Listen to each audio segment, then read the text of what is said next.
আমাদের চলছে পিকনিকের আজকে আয়োজন একটা মস্ত বড়। এতটা হাত এরকম করতে হবে। তো হ্যালো বন্ধুরা, তোমরা সবাই কেমন আছো? আমি ভালো আছি। আজকে এসেছি আমার মামা শ্বশুরের বাড়িতে। এই যে এখানে আমার একটা দেওর বসে আছে, বেশি পাকামো করছে ও। এখানে পেঁয়াজ রসুন এইসব ছুলবে বলে এখানে বসে আছে। এই দেখো হাতের মধ্যে লাইট ধরে। তো ধীরে ধীরে আমি দেখাবো তোমাদের আমাদের এই ছোট্ট মোট্ট একটা পিকনিক হচ্ছে এখানে। আর এই দেখো খোলা ছাদের উপর হচ্ছে, খোলা আকাশের নিচে, দেখা যাচ্ছে না অন্ধকারে। এখনই লাইটের ব্যবস্থা হবে। এটা আপাতত একটা টেম্পোরারি লাইট নিয়েও বসে আছে।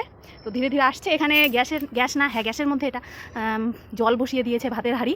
আর এখানে কিছু কিছু জিনিস আছে, উপকরণ এখনো কিছুই তৈরি হয়নি। ধীরে ধীরে সব হবে। সেদিনকার কথা হলো না যে নিতে যেতে হলে নিতে যাবো, নিতে যাওয়া হয় তাহলে যাবো। দাদাকে বলে এখন যাবো। তো কোথায়? শুধু বলোই, কেউ তো যাওই না কোনোদিন। সত্যি যাওয়ার জন্য বলো দাদাকে, এসে প্রস্তুত ছিলাম। আমি বললাম যে ডেট করো, যাবো। তোমার তো দাদাই যাবে না, কি আর আধাখানি করলো ফোন একবারে রিচার্জ করে দিচ্ছি। হ্যাঁ একবারে রিচার্জ করে দিচ্ছি আমি। কত করে? ফাঁকা তো নাই, আমি আজকেও ফাঁকা নাই তো, অনুষ্ঠান বাড়িতে আসছে তো। হ্যাঁ হলে গভীর রাতে। হ্যাঁ আমি রিচার্জ করে দিচ্ছি। 300।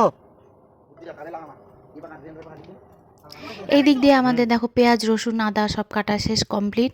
আর এই দিকে ভাতও হয়ে গেছে, একজন ভাতের মার গালছে।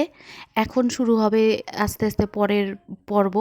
যেমন এখন এবার ওরা ভাজতে বসেছে পাঁপড়, দুজন মিলে পাঁপড় ভাজছে। শীতের শুরুতেই এই ধরনের ছোটোখাটো পিকনিক ভীষণই ভালো লাগে। তো সবাই পিকনিক খাওয়া হয়তো শুরু করে দিয়েছে। এবছরের মধ্যে এটাই আমার ফার্স্ট পিকনিক।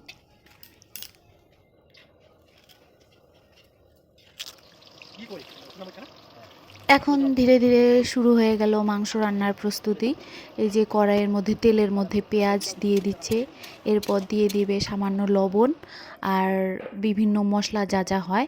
আর ও যে রান্না করছে সে আমার ভাসুর, তো ওনার পদ্ধতি হলো পরে ও দেবে রসুন আর আদা বাটাটা শেষের দিকে দেবে, সর্ষের তেল দিয়ে দিল। এভাবে ধীরে ধীরে মাংসটা দেওয়ার পর কষাতে থাকবে এবং প্রায় যখন হয়ে যাবে তারপরে পরে রসুন আর আদা বাটাটা দেবে, যাতে ওর গন্ধ আর ফ্লেভারটা নাকি ঠিক থাকে।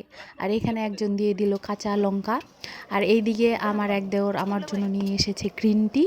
শুধু আমরা দুজনই গ্রিন টি খাবো তাই জন্যই ও নিয়ে এসছে। আর বলছে এই যে আমার বৌদি আর আমি খাবো তাই এনেছি। আর বাকিরা দেখে হিংসা করছে।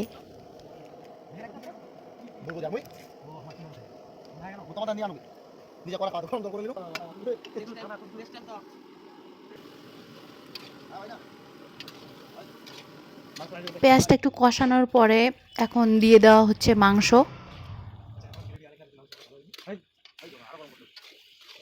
আরেকটু গরম লাগতো।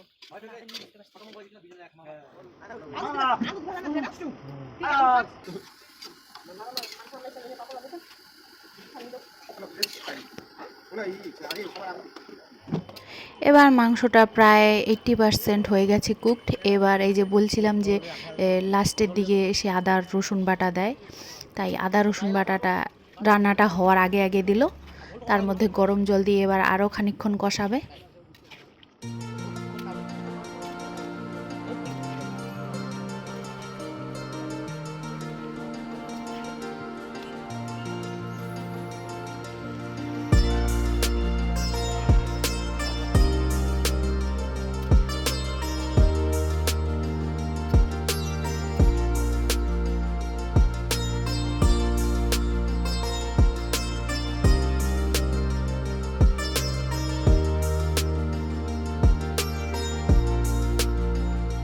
তো রান্নাবান্না কমপ্লিট, এখন খাওয়াও প্রায় সবার কমপ্লিট হয়ে গেছে।